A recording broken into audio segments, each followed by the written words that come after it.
मुबारक हो आपको, Pakistan test series अपने नाम कर गया है।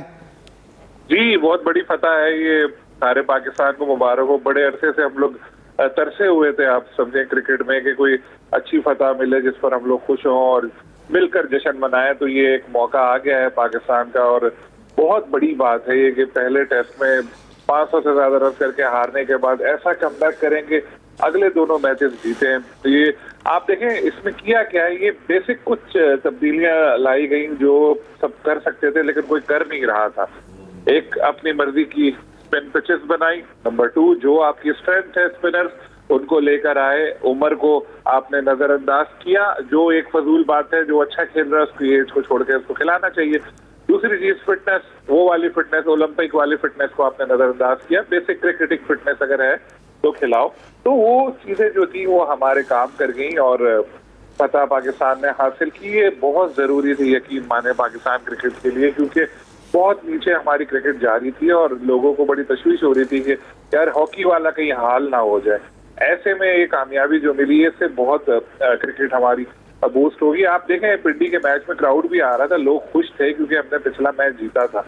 इस तरह फतुहात मिलेंगी तो जो शायकीन हमारे रूठ गए, क्रिकेट को छोड़ दिया है उन्होंने देखना, वो भी वापस आएंगे। तो चैंपियंस ट्रॉफी में भी हमें अच्छा क्राउड देखने को मिलेगा। अगर हम कामयाबी की बात करें इसमें कुछ ऐसे मैं तो इनको मास्टर स्ट्रोक्स ही कहूंगा जो पाकिस्तान के सामने आए, जिसका क्रेडिट मोहसिन नकवी और आकिब दोनों को जाता है। एक तो मोहसिन नकवी आकिब जावेद को सिलेक्शन कमेटी में ला। आकिब जावेद को सब जानते हैं कि एक फेयर आदमी है और अपना उनको फ्री हैंड दे तो डिसीजन लेते हैं, काम करते हैं, कोई डरते नहीं है किसी से। जॉब का लालच नहीं है, जॉब सीकर नहीं है। वो आए, उनको पिचेस बनाने का इख्तियार मिला। आपने देखा क्या मुनफरिद तरीके अपनाए गए, बड़े बड़े पंखे लगा दिए, हीटर लगा दिए। गोरे भी हैरान रह गए, भाई कर क्या रहे हो भाई ये। सेकंड इनिंग में तो वो इसी नफसियाती दबाव में आउट हो गए होंगे कि भाई ये हो क्या रहे हैं यहाँ पे। तो देखा आपने पिचेस बनी, फिर बाबर आजम, शाहीन आफरीदी, सरफराज, नसीम शाह। कोई सोच सकता था कि हम इतने बड़े बड़े प्लेयर्स को एक साथ ड्रॉप कर देंगे, वो भी उस वक्त जब हम पहला मैच हारे हुए हैं, लेकिन ऐसा हुआ। फिर जो मैंने पहले कहा कि फिटनेस का जो राग अलापते रहते थे कि भाई जाओ ये 8 मिनट में 2 किलोमीटर दौड़ो, 2 दफा फेल हुए थे और वो उनको खिलाया, लेकर आए स्पिनर्स को। वो मैच फिट थे, आपको जिताया। ना सिर्फ बॉलिंग, बैटिंग भी की दोनों ने, नौमान ने, साजिद ने। कामरान गुलाम जैसा प्लेयर जिसके बालों में सफेदी आने लगी थी कि मौका मिल नहीं रहा, उसके अपने लोग उसका मजाक उड़ाते थे कि यार तू 4 सेंचुरी कर ले, तुझे यहाँ कोई नहीं खिलाएगा।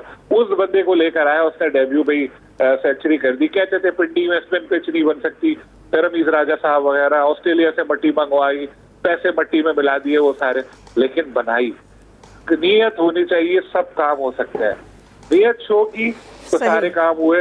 आपने इंग्लैंड को पिछली सीरीज हम यहाँ अपने होम ग्राउंड पे 3-0 से हारे थे। एक दिन में पिंडी में हमने 500 से ज्यादा रन बनाए थे बेस्ट बॉल जब अपना खेले थे। अब यहाँ हम अपने असर स्ट्रेंथ के मुताबिक खेले, हमने अपनी मर्जी की पिचेस बनाई। तो आप देखें 2 मैच जीते और 2 मैच और होते तो इंशाल्लाह वो भी पाकिस्तान जीत जाता, लेकिन ये सीरीज ही 3 मैचेस की थी। तो ये है, आपको पता होना चाहिए आपकी स्ट्रेंथ क्या है, उसके मुताबिक जाएंगे तो जरूर जीतेंगे, वरना वही होगा कौवा चला हंस की चाल, अपनी भी भूल गया। आप देखें। ठीक है, सलीम खालिक साहब हमारे साथ मौजूद रहेगा। साबिक कप्तान इंतखाब आलम साहब भी हमारे साथ मौजूद हैं, उनसे उनकी राय जानते हैं। इंतखाब आलम साहब, बहुत शुक्रिया हमें ज्वाइन करने के लिए। आपका बहुत मुबारक हो। पहले तो आपको पाकिस्तान जो है एक लंबे अरसे बाद होम ग्राउंड के ऊपर टेस्ट सीरीज अपने नाम करने में कामयाब हुआ है, वो भी इंग्लैंड के खिलाफ। क्या फैक्टर समझते हैं पाकिस्तान की कामयाबी की वजह बने? बहुत बहुत शुक्रिया आपका। सबसे पहले तो मैं पाकिस्तान की टीम को, पूरे मुल्क को मुबारकबाद पेश करना चाहूँगा कि बड़े अरसे के बाद हम इंग्लैंड से जीते हैं। दरअसल ये बहुत ज़रूरी होता है कि आप की स्ट्रेंथ को आपको पता होना चाहिए कि आपकी स्ट्रेंथ क्या है। आपकी स्ट्रेंथ फास्ट है या स्पिनर्स है या बैटिंग है, उसके हिसाब से फिर आप ऑपोजिट नंबर को देखते हुए फिर आप अपनी पिचेस बनाओ। तो ये दुनिया का रिवाज ही हर जगह होता है, यानी कि सिर्फ हमने अपना एडवांटेज खो दिया पहले मैच के बाद, फिर वो थोड़ी ही अकल आई तो उन्होंने स्पिन अटैक करने की कोशिश की, लेकिन देखा कि गोरों को स्पिन को खेलने भी एक आर्ट है दरअसल, जो कि वो नजर नहीं आया। तो ये हर जगह होता है।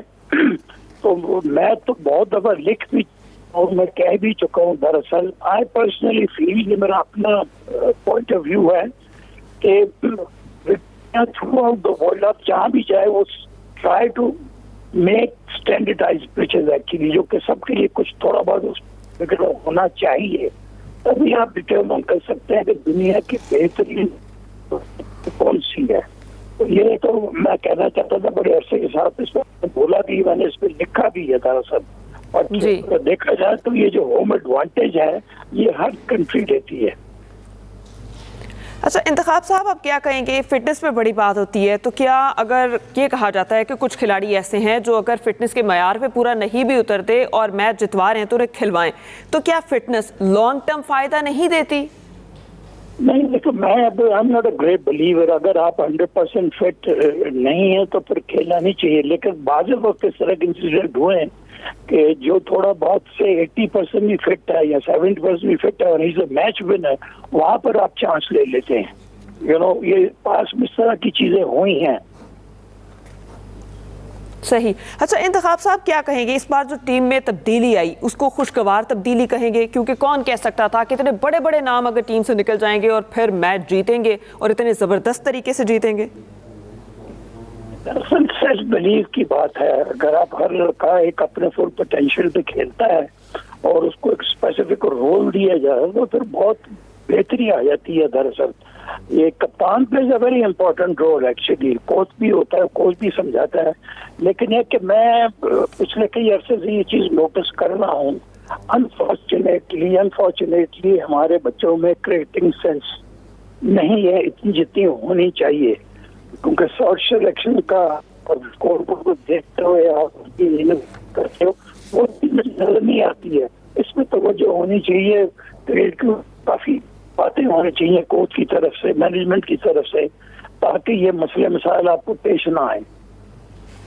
सही, आपने क्रिकेटिंग सेंस की बात की। इस सिलसिले में आप क्या समझते हैं कि बोर्ड को, जो मैनेजमेंट है या जो सिलेक्टर्स हैं, उनको किस तरह की पॉलिसीज अपनानी चाहिए, कोच के ऊपर किस तरह से काम करना चाहिए, इसके अलावा कप्तान के ऊपर, खिलाड़ियों के ऊपर किस तरह काम करना चाहिए? ये तो दरअसल बड़ा लंबा प्रोसेस है ना। जब आप फर्स्ट क्लास क्रिकेट खेल रहे होते हैं, आपके टीम के साथ जो आपकी मैनेजमेंट है वो कितनी काबिल है, उनको कितनी क्रिकेटिंग सेंस है, वो अपना कितना एक्सपीरियंस प्लेयरों के साथ शेयर कर सकते हैं। आप पुरानी वीडियो देखते हैं, आप बड़े पुराने क्रिकेटरों से आप राब्ते करते हैं, उनसे बात करते हैं, तो ये एक कंप्लीट प्रोसेस है। आप कभी भी बंद नहीं कर सकते सीखना। तो ये मैं समझता हूँ बहुत जरूरी है कि अगर ये चीजें हमारे लड़कों में आ जाएं तो ये बहुत बेहतर टीम हो सकती है। सही। अच्छा इंतखाब साहब, क्या कहेंगे कि कप्तान की तब्दीली से भी कोई बड़ा फर्क पड़ता है? क्योंकि कहते हैं कि अगर कप्तान स्ट्रांग हो, अच्छा हो, तो वो टीम को बूस्टअप करता है, टीम जो है वो जीत की जानिब जाती है।